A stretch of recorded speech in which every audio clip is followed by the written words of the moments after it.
Добро вечер, почитувани. Централен дневник во 20 часот на регионалната К1 телевизија. И во ова издание ви донесуваме најнови информации од регионот Македонија и светот. Ова се дел од настаните кои го одбележаа денешниот ден. Граѓанското движење за одбрана на Македонија и Велешани побараа Зоран Заев да одговара за велепредавство на државата. Масум во Велес го отвори 10-тото образовно рандеву.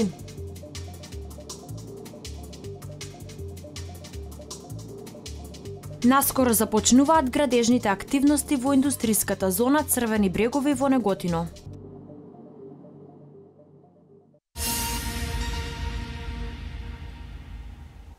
Велешани денеска ја поддржаа граѓанската иницијатива за одбрана на Македонија.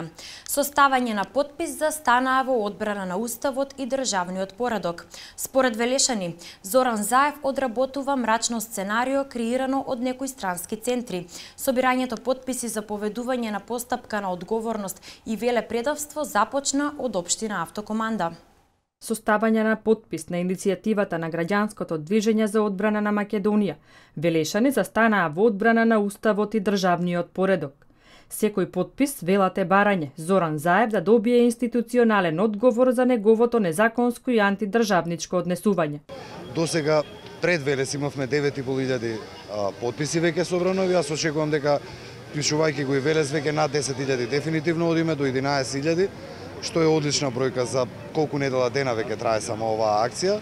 Мислам дека интензитетот ќе продолжи со собирање на подписи а Велешани традиционално знаеле да застанат на онаа вистинска страна, патриотската страна. Скоро 3 месеци Заев го уништува угледот на државата, а со самото тоа и угледот на граѓаните од секоја етничка припадност. Но она што најмногу иритира, велат Велешани кои во редица чекаа да го стават својот подпис, е оддавањето на државни тајни. Во време кога се оди на подобро, се отварат нови работни места, се вработуваат луѓе, се случуваат такви работи со Заев и со СДС, што доведуваат до дестабилизирање на состојбата во државата. Знаете зошто треба да одговараш. Чим е велепредано, значи ради велепредавството треба да одговара. Се со цел да се стави крај на антидржавните интереси и политики кои одредени поединци во државата се стремат да ги постигнат. За Велешани поддржувачи на граѓанската иницијатива нема сомнение. Зоран Заев одработува мрачно сценарио креирано од некои странски центри. Целта била да се внесе страф и раздор во македонското национално ткиво, како и рушење на државниот систем.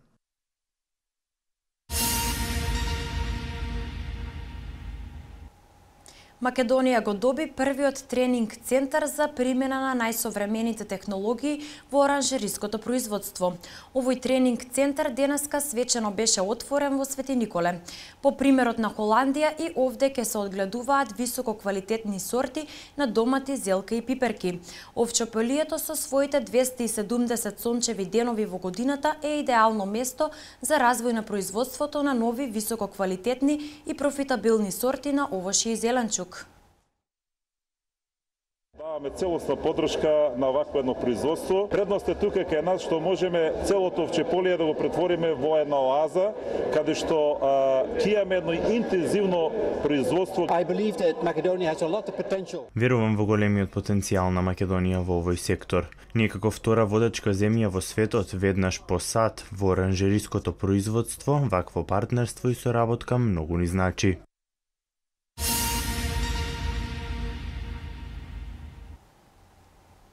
Шеста меѓународна научна конференција Диалог Исток-Запад се одржува на Меѓународниот Славјански универзитет Гаврило Романовиќ Державин.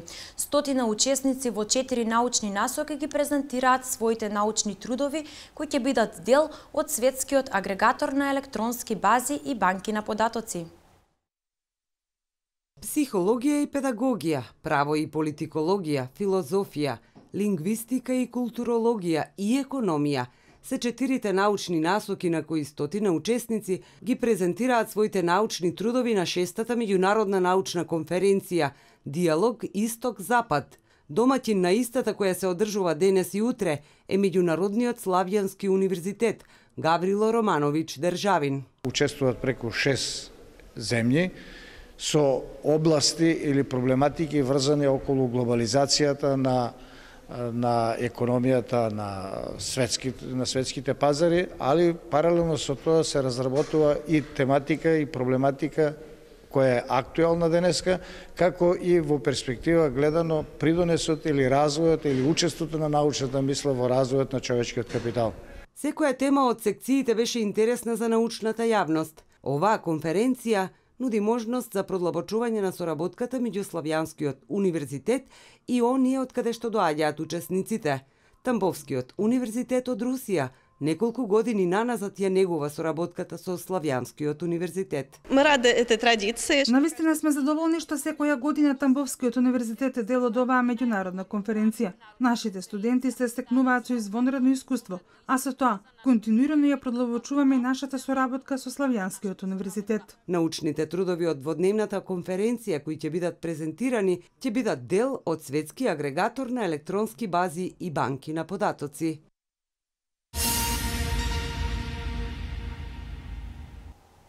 По 10-ти пат се отвори образовното рандеву. Учество земаат 40 на средни стручни училишта од Македонија. Настанот е под покровителство на УСАИД и Министерството за образование, а во организација на Младинската асоциација на средни стручни училишта на Македонија, попозната како МАСУ. Домаќин на дводневниот настан е Велешкото училиште Димитрија Чуповски. Младинскиот парк во Велес беше домаќин на 40 на средни стручни училишта од земјава. Причината за собирот е 10-тото образовно рандеву на Младинската асоциација на средни стручни училишта на Македонија, попозната како МАСУМ. Настанот го отворија директорот на УСАИД Джеймс Стайн и министерот за образование Абдулаки Мадеми. Веќе 10 години образовното рандеву представува мост помеѓу средните училишта, професорите, учениците и компаниите на дводневен настан што ги поврзува средните училишта директно со македонската трговија и индустрија. Ова е клучно за градење врски од кои полза ќе имаат не само поединечните учесници, туку и локалните економии и државната економија. Една од целите на образовното рандеву е учениците од средните училишта да можат на пазарот на трудот да го продадат своето знаење. Тука ќе можат да ги покажат своите вештини пред представниците на високообразовните институции, како и пред идните работодавци. Домаќин на дводневното образовно рандеву е средното стручно општинско училиште Димитрија Чуповски. Успех и пријатен престој на гостите им посака и директорот на училиштето Јанков и велешкиот градоначалник Чадиев.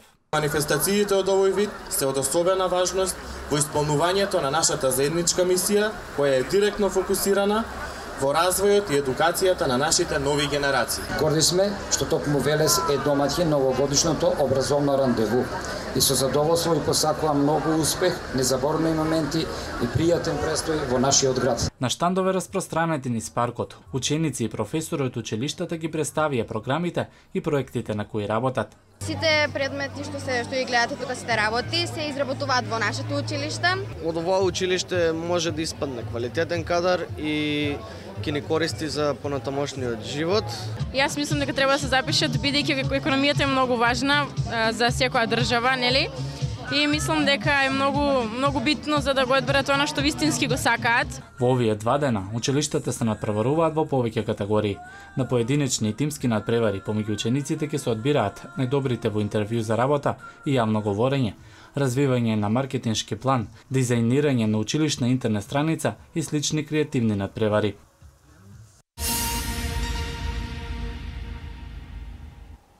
Отворен кариерен центар во склоп на средното стручно училиште Димитрија Чуповски. Од денес сите заинтересирани ученици од основните и средните училишта преку советување, обуки и практична работа ќе можат да ја планираат својата професионална иднина. Кариерниот центар е отворен како дел од проектот на УСАИД, кој успешно е спроведен во повеќе од 40 училишта. Средното стручно училиште Димитрија Чуповски доби кариерен центар. Отворањето е дел од проектот Младинска мрежа за стекнување вештини за вработување под покровителство на УСАИД. Кариерните центри кои досега се отворени во 49 училишта низ државата се достапни преку целата година во насока на поддршка и помагање на учениците да ги откријат своите интереси, да се запознаат со пазарот на трудот и да ја планираат личната кариера. Главната цел и главната намера на овој кариерен центар е правилно насочување и кариерно советување на учениците за нивното понатамошно образование и секако дополнителни информации за онаа професија за која што ја одбрале. Преку анкети, прашалници, индивидуални разговори и работилници, учениците ќе се образуваат како до успешно интервју и ефективно започнување на бизнис. Со нив ќе работат наставници од Средното стручно училиште, кои веќе се обучени за водење на ваков кариерен центар. Креативниот центар, бидејќи има широка примена, нема да биде само локална примера за едно училиште, ќе има свој одреден допринос со сите оние методи и практики што ќе ги работи, да се ориентираат и да се зацврзат учениците во рамките во кои што би сакале во иднина да се движат, односно да им се помогне да се движат во оној правец кој што они го зацртале. Во иднина се планира кариерниот центар да работи во склоп на основните училишта, со цел учениците од 9-то одделение полесно да се одлучат во која насока ќе го продолжат нивното образование.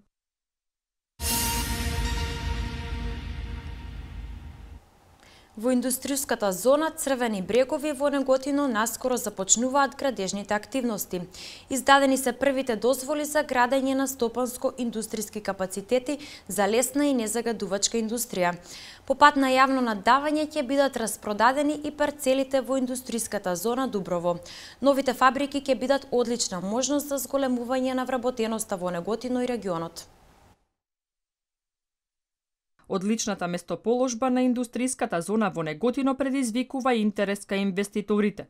Локалната самоуправа на општината досега успеала да ги продаде сите парцели на површина од 25 хектари, каде е предвидена изградба на стопанско-индустријски објекти за лесна и незагадувачка индустрија. Новите фабрики ќе бидат одлична можност за зголемување на вработеноста во Неготино. Очекуваме за многу кратко време, значи за некои 20 до месец дена да започнат изведбите на терен и да почнат да никнуваат објекти од стопанско-индустријски карактер, каде што се планира да бидат изградени повеќе објекти за лесна, односно Г2 лесна и незагадувачка индустрија. Поради големиот интерес за изградба на нови фабрики во индустријската зона, планирано е проширување на истата за 20 хектари. Издадени се првите 3 дозволи за градење и наскоро се очекува да започнат градежните активности. Според планот за економски развој на општината, градоначалникот Апостолов најави наскоро продажба и на парцели од индустријската зона Дуброво. Земјоделското земјиште на површина од 86 хектари веќе е пренаменето во градежно и се очекува во наредните 5 до 6 месеци брза распродажба на парцелите поради добрата геостратешка положба. За некои 5 до 6 месеци се планира да биде продадена индустријската зона Дуброво за Г2 лесна и незагадувачка индустрија и на таа површина, бидејќи има многу поволна и добра геостратешка положба, таму е железничката станица, реката Вардар, автопатот, регионалниот пат и нема да имаме проблеми во тој контекст. Со започнувањето со работа на новите стопанско-индустријски објекти во Неготино, се очекува да се вработат поголем број на невработени лица како од општината, така и од други градови во регионот.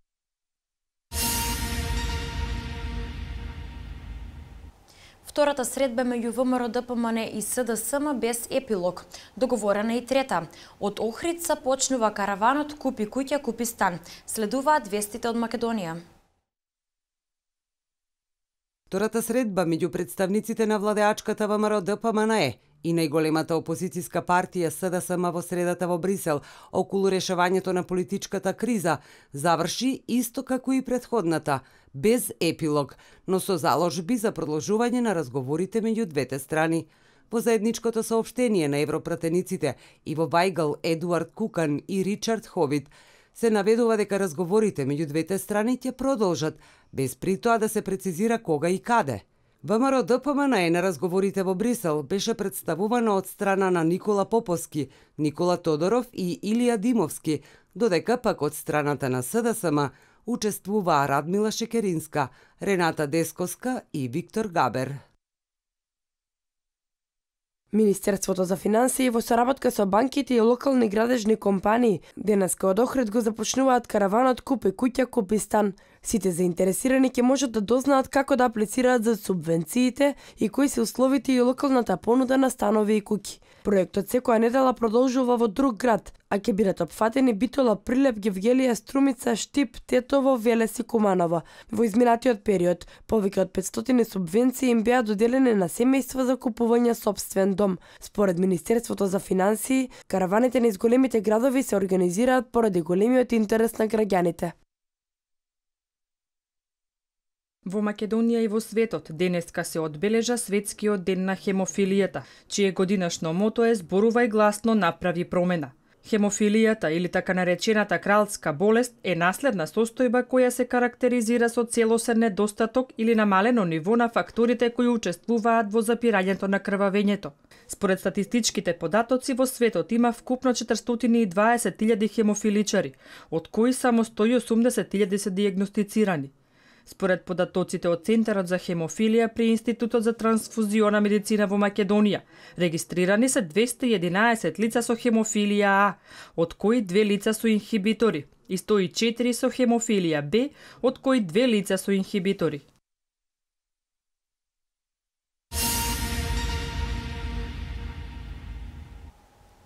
А од вестите од светот, министерот за финансии на Грција Јанис Варуфакис изјави дека Грција нема да ја напушти еврозоната. Русија нема да даде согласност за преструктурирање на долгот на Украина во износ од 3 милиарди долари. Министерот за финансии на Грција, Јанис Варуфакис, синоќа изјави дека неговата земја одлучна во намерата да остане во еврозоната и опти владата во Атина одбива и да размислува за можноста да излезе од неа. На прашање на форум во Вашингтон, што Грција прави во разговорите со кредиторите за да избегне Грекзит излегување од еврозоната, Варуфакис рече дека неговата влада одбива да разгледува таа опција. Поигрувањето со Грекзит е крајно антиевропски, оцени Варуфакис во Брукинс институтот. Нашиот единствен разумен проевропски одговор е да го минуваме секој буден момент во обид да постигнеме чесен договор, изјави грчкиот министер. Сепак, тој нагласи дека Европската комисија, Европската централна банка и Меѓународниот монетарен фонд треба да имаат основа за своите барања за реформи, бидејќи претходниот пристап, кој подразбираше остри мерки на штедење, не вроди со плод. Русија нема да даде согласност за никакво преструктурирање на долгот на Украина во износ од 3 милиарди долари, изјави рускиот министер за финансии Антон Силванов. Силванов ова го кажа како одговор на изјавата на украинскиот министер за финансии Наталија Јареско дека преструктурирањето на украинските евроврзници во износ од 3 милиарди долари потпаѓа под механизмите на лондонскиот клуб. За никакви преструктурирања нема да дадеме согласност, ке чекаме Украина да ги исполни своите обврски. Во случај на банкрот или неисполнување на обврските од страна на Украина кон Русија, ќе се пожалиме пред арбитражниот суд во Лондон, во согласно со англиското законодавство, изјави рускиот министер за финансии. Силванов потенцираше дека за ова ќе може да се одлучува дури во декември.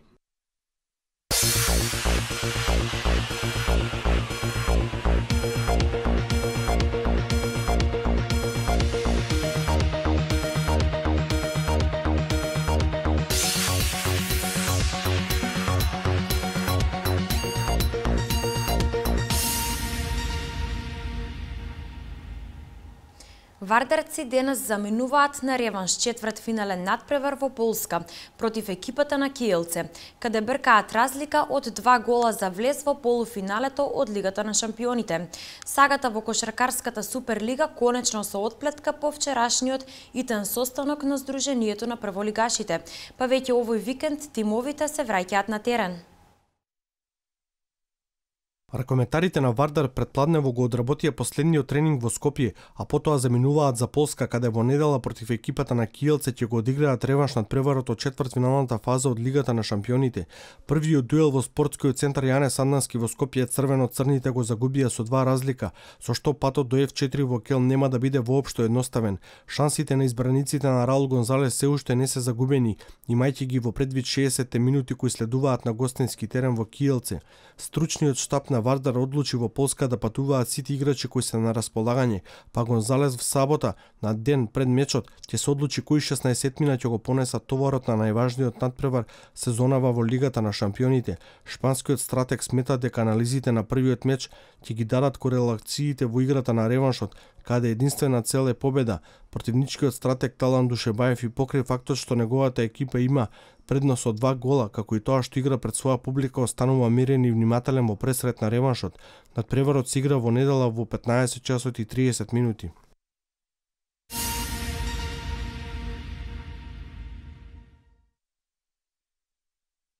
Македонската кошаркарска суперлига ќе продолжи со 6 тима, откако утрово и управниот одбор на Куманово даде зелено светло за настап на оваа екипа во елитното друштво.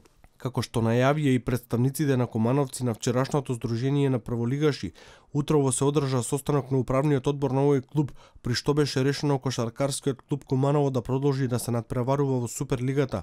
Со ова и дефинитивно се смируваат страстите на кошаркарската сцена и борбата од маса и преписки со соопштенија ќе се префрли онаму каде што треба на теренот.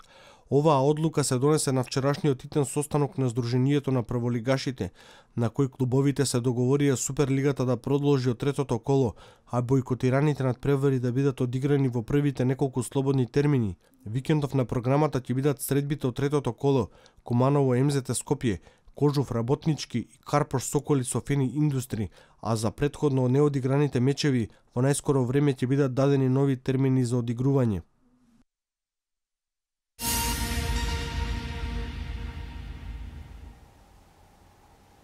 Следуваат вестите од меѓународниот спорт, а во нив први четвртфинални надпревари од фудбалската Лига Европа. Фенербахче, Улкер и ЦСКА Москва дојдоа до вторите победи на домашен терен. Новак Ѓоковиќ по втор пат се здоби со наградата Лауреус за најдобар спортист на светот за 2014 година.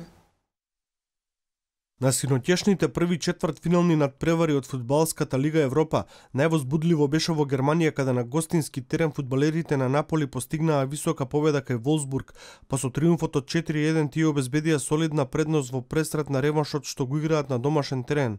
Рафа Бенитез уште еднаш се покажува како извонреден стратег за европски надпреварувања, откако тренерот на наполитанците по освоената Лига на шампиони со Ливерпул и Лига на Европа со Челси чекори кон нов трофеј. Во драматичен меч триумф со пресврт пред своите навивачи оствари бранителот на трофејот Севилја против Зенит со 2-1.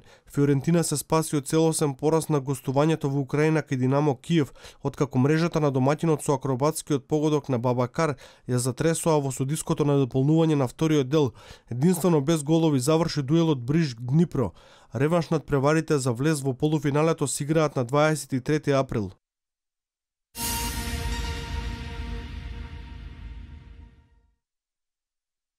Тимовите на Фенербахче и на ЦСКА Москва на убедлив начин на домашен терен веќе стигнаа до вторите победи во пресметките против Макаби Тел Авив и Панатанаикос во кошаркарската Евролига. Кошаркарите на ЦСКА од Москва со убедливи 100 наспроти 80 славеат над грчки Панатанаикос и се наоѓаат на чекор до завршниот Final Four турнир и покажаат дека се еден од главните фаворити за освојување на европската круна. Сони Вимс постигна 20 поени, а по 16 поени зад своите имиња запишаа Нандо Деколо и Андреј Кириленко.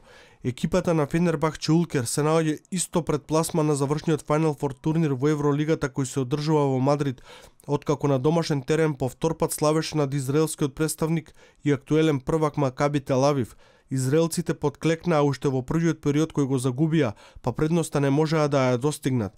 Најефикасен кошаркар кај Фенербахче е Ендру Гаудлок со 20 постигнати поени, додека кај Макаби најмногу се истакна Джереми Парго со 16 поени. На 20 април се одигруваат третите мечеви од серијата надпревари, во кои домаќини ќе бидат Панатанаикос и Макаби Тел Авив.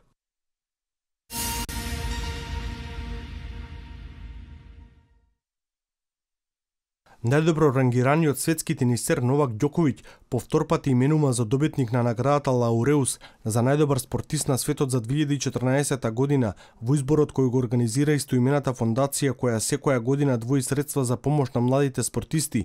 Ѓоковиќ имаше одлична 2014 година во која освои вкупно 7 титули, меѓу кои и оние на Вимболдон и на завршниот турнир во Лондон кога се искачи на првото место на АТП листата, на која се наоѓа до ден денес. Фудбалската репрезентација на Германија, која се закити со светската круна на Мундијалот во Бразил, ја прими наградата за најдобар тим, додека признанието за најдобра спортистка замина во рацете на атлетичарката Гензебе Дибаба од Етиопија, која во претходната година во рок од 15 дена урна 3 светски рекорди во 3 различни дисциплини. Даниел Рикардо од F1 тимот на Red Bull е прогласен за откритие на годината, додека наградата за најдобар камбек ја доби рагбистот од Јужна Африка Шалк Бургер. Поранешната тенисерка Лина беше добитничка на признанието за врвни достигнувања, додека за најдобар спортист со инвалидитет беше избрана Татјана Мекфейден, која се надпреварува во трки со инвалидски колички. Наградата Лауреус се доделува од 2000 година, а рекордер по освоени титули е Роџер Федерер, кој го има освоено ова признание дури 4 пати. Интересно е што досега ниту еден фудбалер не е прогласен за најдобар спортист. Во минатото победници беа Тајгер Вудс, Михаел Шумахер, Ленс Армстронг, Роџер Федерер, Усеин Болт, Рафаел Надал и Себастијан Фетел.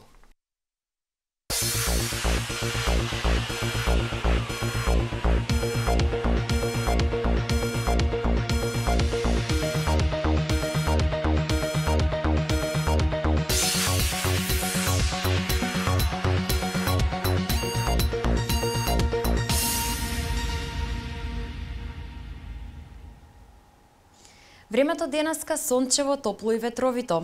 Во текот на ноќта се очекуваат повремени врнежи од дожд. Во продолжение погледнете ја деталната временска прогноза за општините од Вардарскиот регион.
Со оваа информација за временската прогноза го завршуваме централниот дневник на К1 телевизија.